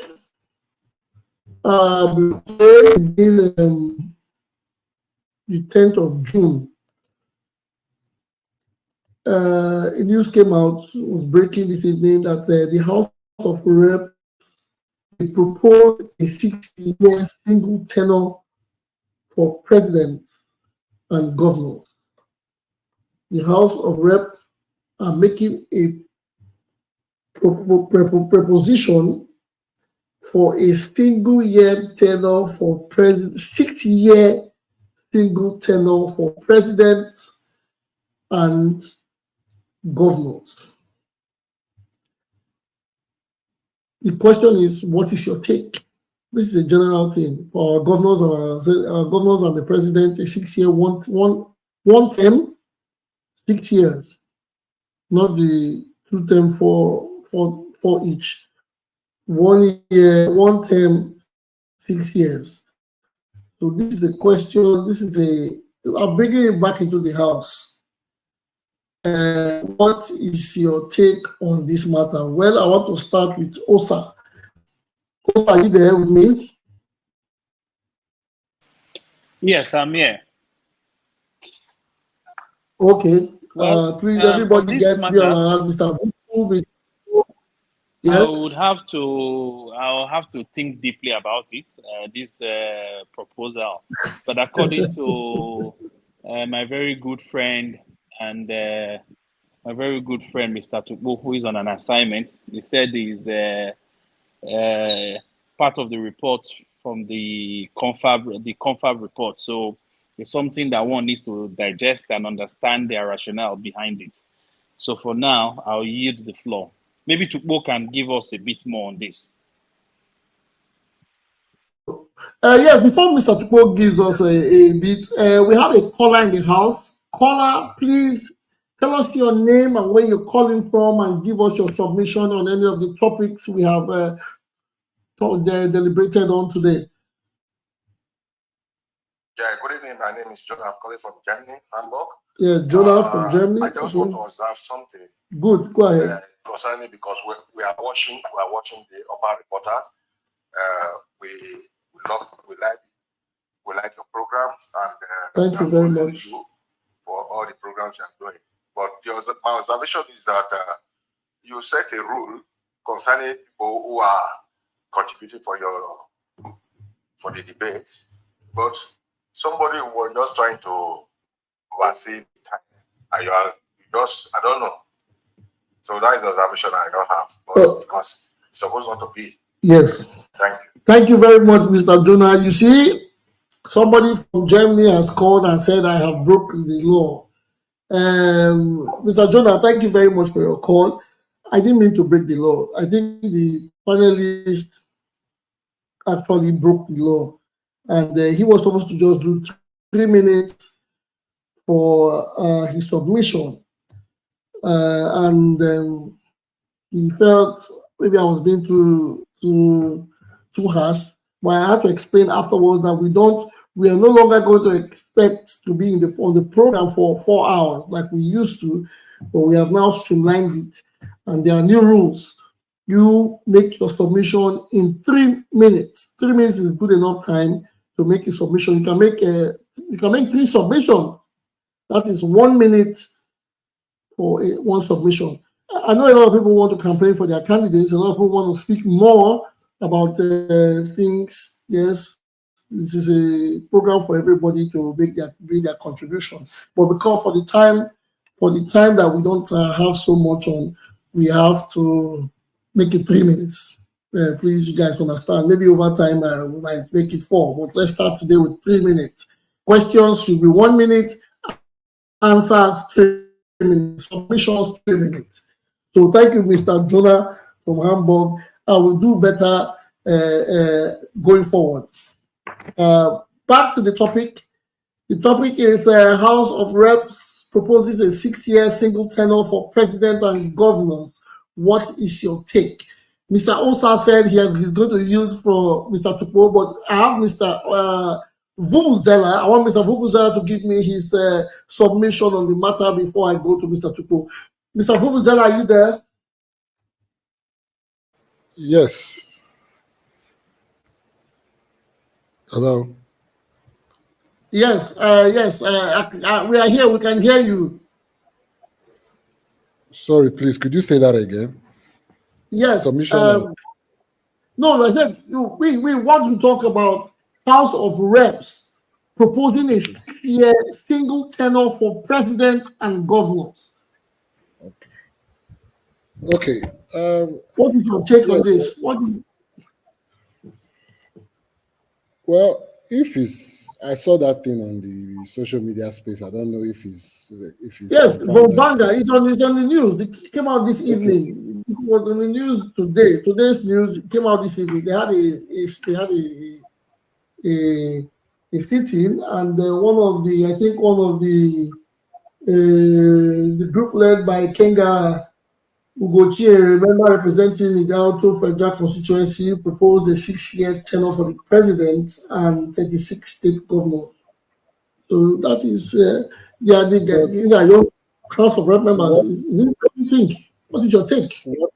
What is that supposed 6 years meaning? Okay, if the person is so bad, let's not keep them for 8 years, because it seems that if somebody does the first 4 years, it's almost an automatic ticket to do another 4 years. Why don't we vote them out? Why do we have to keep them for 1 extra day? So let's soften the burden a little bit. Let's just manage them or suffer for another 2 more years and not stay for 8. That to me, I don't see we should fix our political system. We should be able to vote people out. in my opinion, we should be able to vote people out, because when you see, when you have one tenure, because sometimes some people believe I will do it to the next tenure. No, let's not do it this time. I'll do it next time. The procrastination thing. So now, if you have one tenure, this is a one-time or one lifetime chance that you're going to have. 6 years. Okay.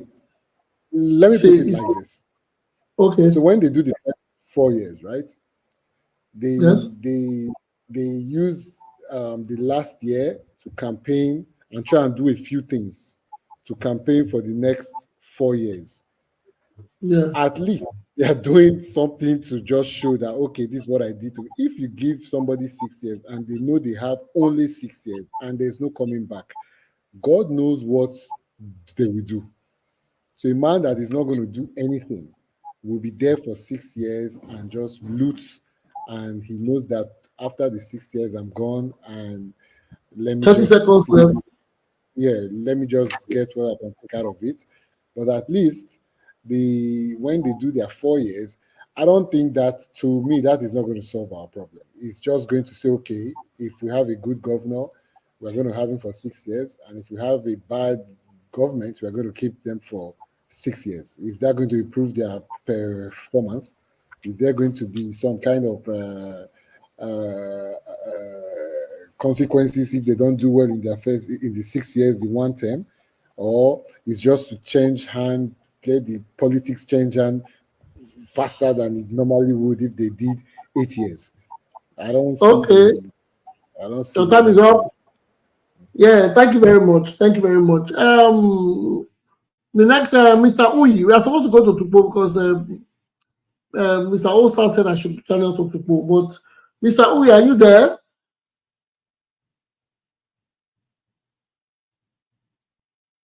Mr. Uy, are you with us? Are you busy?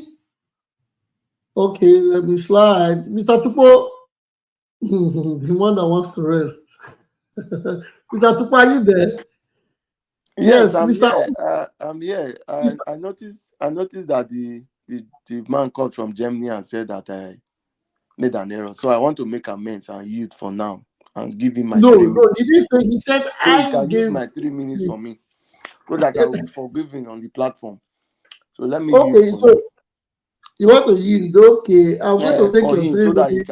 he can accept my official No, apology. you don't take it personal. It's an observation. You know, most times when things are done, we have to do it the right way. We cannot, when we want things done right, we have to do the right things. And we should be ready to take responsibility for our actions, which I have decided to do right now.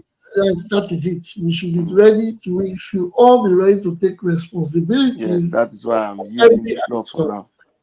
Okay. Thank you very much. Thank you very much for this, Mr. John. We have Mr. John Bosco and Mr. Odiano, sir. Are you guys there, Mr. John Bosco? The deliberation on this matter. I'm here. Okay. They say the House of Reps proposed a 6-year single tenure for president, governor. What is your take? To me, I think it's a good thing because this second term for a lot of these governors and presidents give them time to everything they want to do. They are looking to fight for the next second term election, and I think that 6-year single term can really put pressure on them. I mean, they can't loot as much as they will loot when they're there for 8 years. You know, that's my take. I believe that 6-year single term is a good thing for the country because that second term is when a lot of these politicians want to keep money to fight for election for the second term. They don't want to do anything. All they're thinking of is, oh, I will do this for second term. Let me loot now so that I can use it to fight my second term, to be there for second term. So I think the 6-year single term is a good thing. And it will be less expensive for the system too. And we shouldn't fight only that, we should still fight the institutions to make the institutions right so that single 6-year term will be dealt with by the institutions if they don't do the right thing. That's my take. Thank you very much. That's a submission. That's a good one too. Mr. Janose, I'm bringing you back to the mic. Yeah, Are you there? Yeah, I'm here. What is your take on this matter? Yeah, for me, I'm torn. Yeah, the 6-year, 1-term tenure is good, but in our present system, in our present presidential system, I think it will do more harm than good. But if we can change our system from this presidential to a regional system of government, then a 6-year, 1-term would be good. It will check. It will be less expensive, and there will be a lot of checks and balances. Only if we change this system of government. But remaining in a presidential system of government and having a president for 6-year, 1-term tenure, it might be counterproductive. It might be disastrous. That's my take. Okay, thank you very much, Mr. Janose.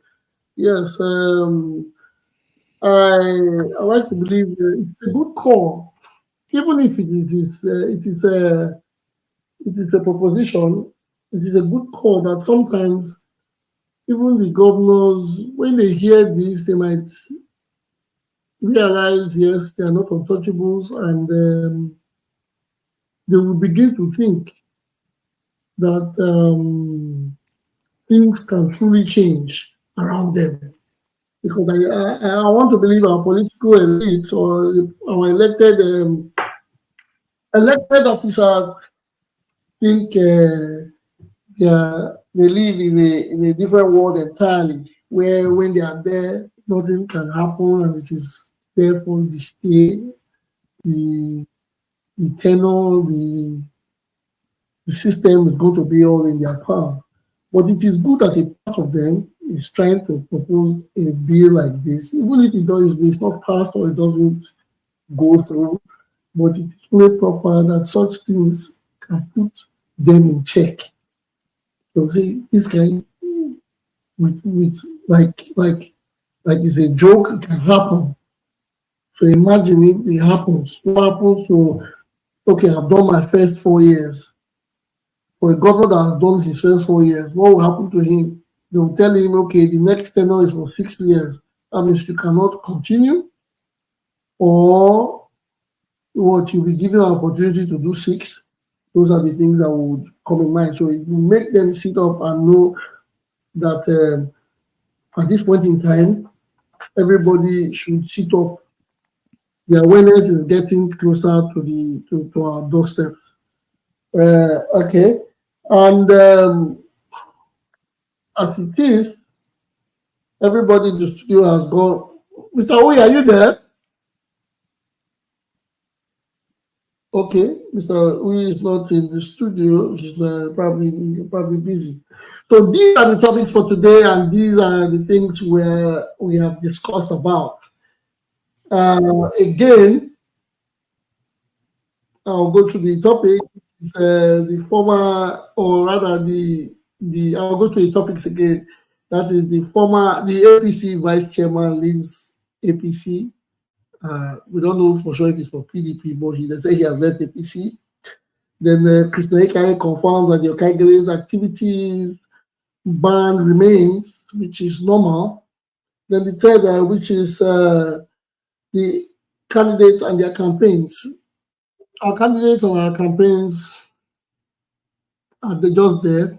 I think the people are doing more of the campaigns for them. People are fighting over candidates at the moment.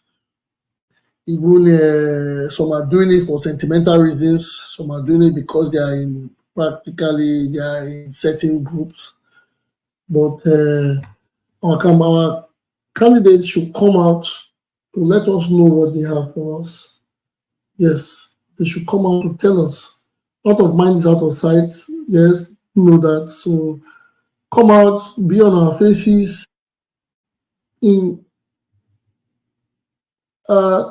communicate with us. Leave messages for us that we can use to put a proper understanding about your plans for us. Edo State, what happens in Edo State affects all of us, no matter what it is. What happens in Edo State affects everybody in Nigeria as well. Just like what happens in every other part of Nigeria affects us. So the best outcome will favor everybody the same way. And all of us want to have the best of Edo, where we can go and be proud to say we are from Edo, or we are connected to the state. So let us just hope for the best, but we want our candidates to come out, to come to us in every way that they can.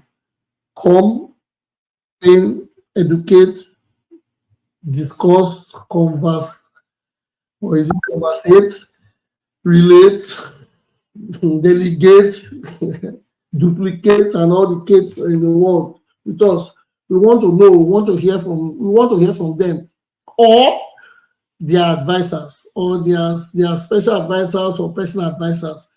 We want to know what they have for us, because not coming to tell us that you can play the tennis with us, or yes, you are going to do what everybody has said they will do. There's nothing new that we haven't heard from a Nigerian politician.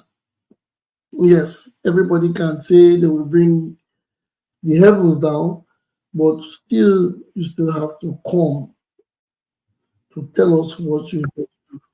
The last topic today was, or is, House of Rep proposing the 6th year. Initially, I said, why 6 years? I had it in a conversation with a friend. I said, why 6 years? Why 6 years? I think 4 years should be okay, because of time. you get to realize in the next 8 years, if we have a governor now, because the elections are in September, it's going to be either of any of these candidates. And whoever succeeds Governor Baseki will be there according to our statistics or rough estimates for the next 8 years. Whatever age you are now, add 8 years to it. That is what it means. So if it's for the good, if it's for the worst, or it's for the bad, I don't want to say worse, if it's for the good or it's for the bad, imagine 8 years added to what you are now. That is not going to be a nice one. So why are they giving 8 years? Why are politicians giving 8 years to wreck the system? I'm not trying to be rude. I'm not trying to be mean. Maybe if Obasanjo had done 4, and there has been 4 till now, maybe it would have been different. Maybe would have been a better state. Or maybe if Buhari was giving 4, it would have still been different. But giving 8 years to a Nigerian politician, I don't think I would sign for that.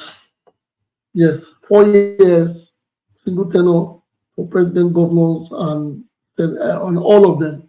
If you do your 4 years, it's like education. Education, you want to acquire a BSc, okay, apart from law and maybe engineering, it's 4 years. Do it. If you do it, it's either you pass or you fail. There's no need doing 4 years, you fail, then they tell you to come and do another 4 years again, and you become a burden on the people. No.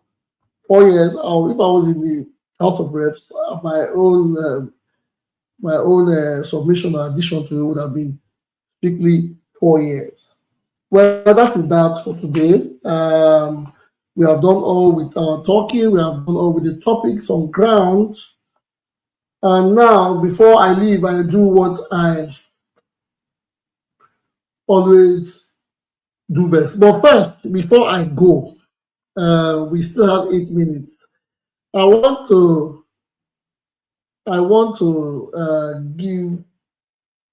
ask a question. I want to ask a question to the people in the house. This is a 1 minute. I need a 1 minute answer. I will start with Osa. Osa, are you there? Yes, go ahead. Good.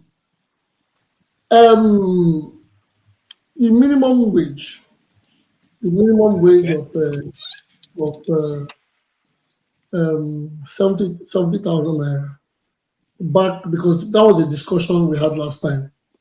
But this it's not going to exceed. I'm not going to take it long. I said I was going to talk about it again today, but I need a 1 minute answer from the minimum wage. What amount? I just want a figure.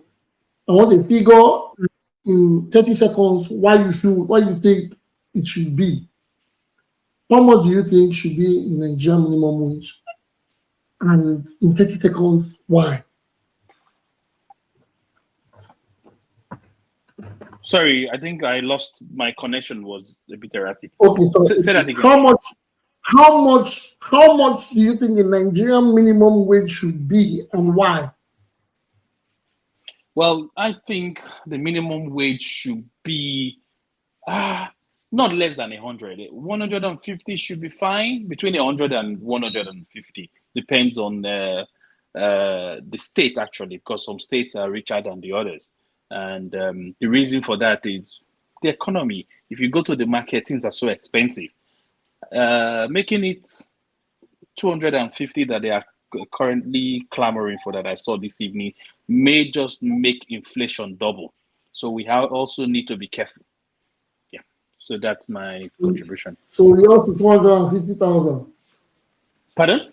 Yeah, between 100 and between 100 and 150 depends on the state. Okay. Because some states are richer than the others. Yes. Okay, thank you. Mr. Vuvuzela, are you there? Fella? Yes. Good. First question: how much do you think the minimum wage should be, and why? That's the You have 1 minute or you have 30 seconds to tell us why it should be the figure you think it should be. Well, I would say 100,000 to 120, but the states should be involved in these negotiations. I think so far the highest any state is paying 70, which is Edo and another state. But it doesn't make any sense saying minimum wage is going to be 500,000 and people are being owed for 12 months. That's zero naira. So at the end of the day, they should involve the states, but I think they should be able to do between 100 and 120, but the states should be involved in these conversations. Thank you. Yeah, thank you very much. Thank you very much. Yes, I like that. Involve the states 120 to 150. Yes, the next person on the list, Mr. Tupo, are you there with us? Yes, I'm here. I believe I've served my. Yeah, you have served you have gone, Your timeout.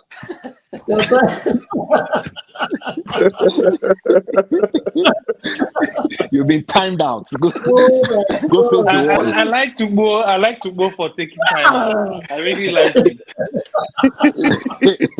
He has been facing the wall since. Exactly. Anyways, okay. So, but when it comes to minimum wage, there's a whole lot of discussion around it. So when you say federal government has a peg of 250, that is unreasonable, like what Osa said, it could even triple our inflation. But there's something we need to put as index when we're trying to get this rate. Now, in other countries, different states have their taxes. So, like if I use Canada, some states we tax 13%, some states we tax 5%, and some we tax 3%.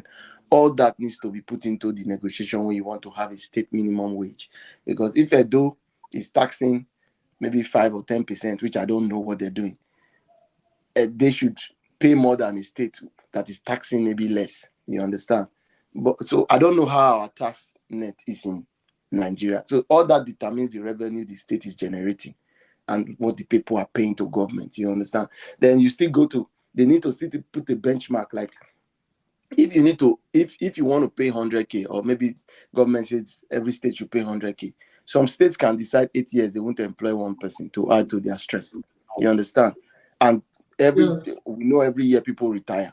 So what is the policy that will ensure that even while the state is paying that 70K, they are employing people?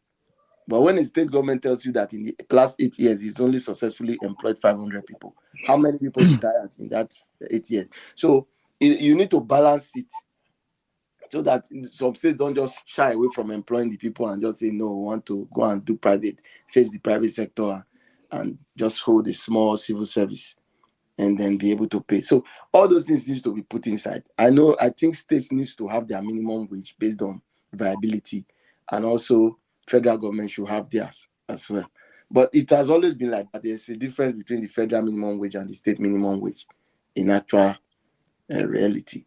But you see, like I said, all those small indices, taxing and the number of staffs that must be employed every year, and retirement should all be put into a bracket. But in the final analysis, I think we should do 100,000. Okay, thank you very much. Thank you very much. Next, we have Mr. Odianuse. Yes.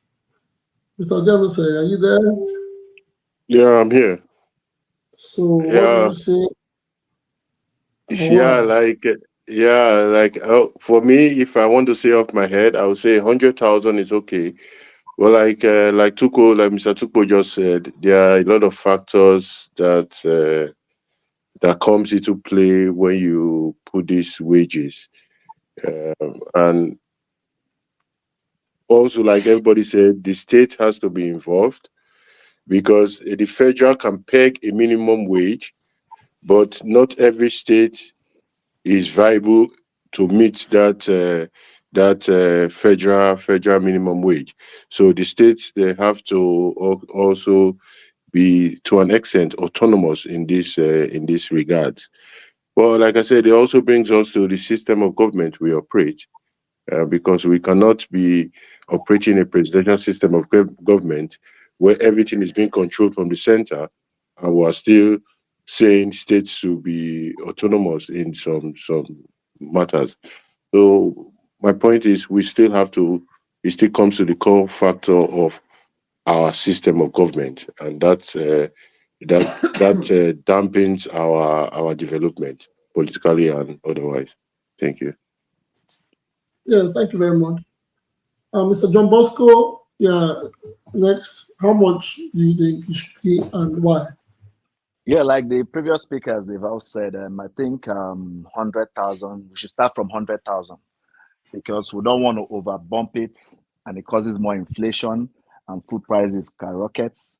So, and I think if the federal government pegs it at 100,000 a month, then states that are doing very well can increase if they want to increase, to help cushion the sufferings of the people, and government need to reduce their own expense. Governors need to reduce their own convoys, because you see a governor that is paying 25,000 has well over LS 500, 4 LS 500 and 600 on his convoy, and he say he doesn't have money to pay workers. So I think 100,000 will make a lot of sense to start with. That's my take. Okay, 100,000, yes, everybody. Okay, I thank you for all your submissions today. I needed to bring that topic in because it was not completely deliberated on the last time, and I'll still bring it again on a fuller another day. I'll bring it in probably in the next edition. Yeah, people have given their reasons why it should be above what we are receiving now. It is only sad that you can hear that some states still pay 25,000, even 30,000. I know not every state is buoyant, but every governor is buoyant, and every government is buoyant. Yes, if finances are channeled properly into the right places, then fine. If it is going to remain as a 65 or the pegs, I think maybe the governor is a worker too. He should receive 25,000 excluding as a salary, even if we know the allowances. They put their salary on the small peg and they put the allowances on the high scale.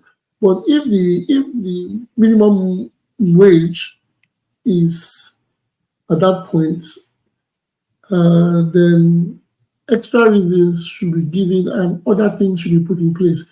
If there's constant power and the minimum wage stays where it is, fine, you can understand. If the fuel subsidy really talks or works on the petroleum products and the minimum wage, we could understand. But you cannot tell us fuel is 1,000 naira and you tell people that you can't give them 70,000 or you can't give them 100,000. That is not proper, or that is not. I'll need more economic learning or a lot of tutoring to understand, to be able to balance that. Anyways, we are here, and we have come and we have done it for today. Like I always say, I always do my thing.